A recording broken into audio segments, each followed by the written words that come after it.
Demi menjaga perekonomian nasional yang terkena imbas pandemi COVID-19, pemerintah telah menggelontorkan sejumlah program pemulihan ekonomi nasional, PEN, melalui perbankan.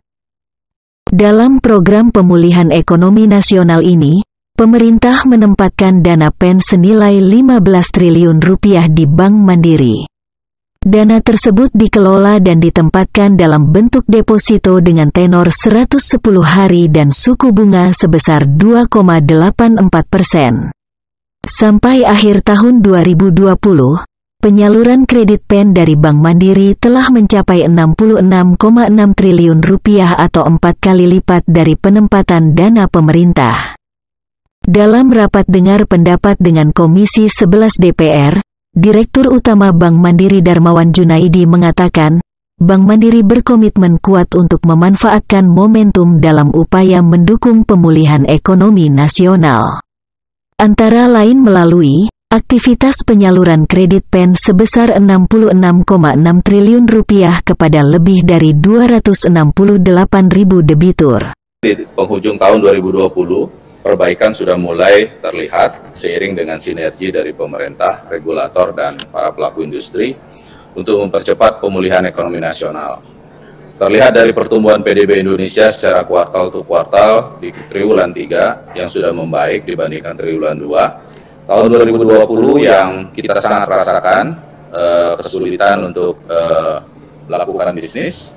Di tahun yang penuh ujian dan tantangan, Bank Mandiri mencatatkan terus bisa melihat momentum untuk pemulihan ekonomi nasional. Antara lain aktivitas penyaluran kredit PEN sebesar Rp66,6 triliun kepada lebih dari 268.000 debitur. Restrukturisasi kredit terdampak COVID-19 dengan nilai yang disetujui mencapai Rp123,4 triliun kepada lebih dari 543.000 debitur.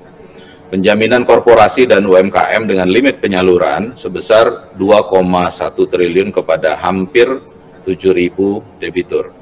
Pemberian subsidi bunga UMKM sebesar Rp1,26 triliun kepada lebih dari 720.000 rekening. Di sisi lain, Bank Mandiri juga menjaga kinerja dengan alhamdulillah cukup baik, dan juga kami sudah memulai melakukan dukungan terhadap pemulihan dan melanjutkan pertumbuhan yang sustain dengan highlight pencapaian sebagai berikut. Pre-Provision Operating Profit (PPOP) secara konsolidasi di kuartal 4 mulai meningkat 9,1% secara quarter on quarter, mencapai Rp11,4 triliun. Pertumbuhan secara rata-rata kredit konsolidasi sebesar 7,08% year on year.